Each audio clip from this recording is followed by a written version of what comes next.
Once we started out with some morning rain and thunderstorms, we got a bit of a break in the action as far as rain chances go this afternoon.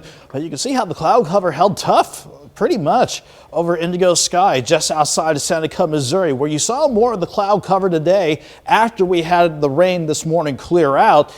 Temperatures vary quite a bit, lower to middle 60s on the Missouri and Arkansas side, and over on the Kansas and Oklahoma side, you saw the rain clear out early and some peaks of the sun. That got you into the upper 60s and lower 70s.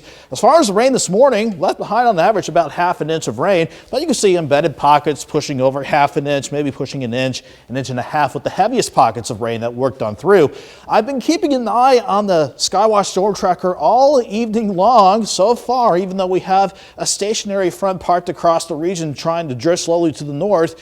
You can see how we have a couple of thunderstorms near Arkansas City or Arkansas City, south of Wichita. But even as we go back towards our part of the viewing area, we don't have a lot going on right now. So we're dry at the 9 o'clock hour, despite some cloud cover up top, trying to keep us mild. So we'll give it some credit there. 63 degrees at Joplin with the humidity sitting pretty high at 87%.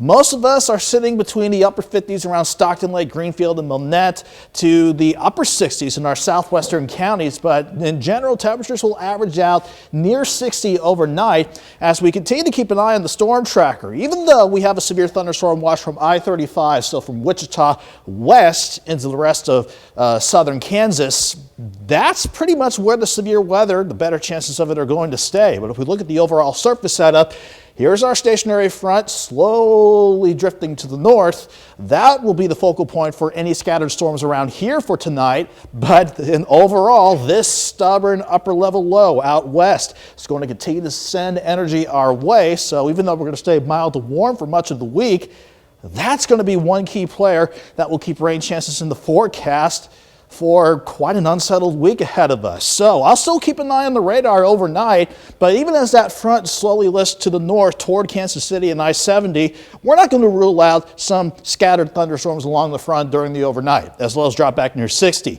We could have a complex of storms clip southeastern Kansas during the morning hours, a break in the action during the afternoon, and then we'll watch for some more scattered storms to develop. With the dry time and some peaks of the sun, we should do a little bit better with temperatures though. 60 tomorrow morning, 73 by noon, afternoon highs around 76. We'll keep an eye on the thunderstorm chances going through Sunday evening. In general, any storm chances tomorrow shouldn't be severe, but these could pack a punch with some heavy rain and maybe some small hail, and our storm chances will still continue as we head into Monday. So over the next 2 days, depending on how the heavy rain tracks, we could see areas pick up as little as a quarter of an inch to as much as maybe 1.5, 2 inches, with the heavier bands of rain wanting to work on through.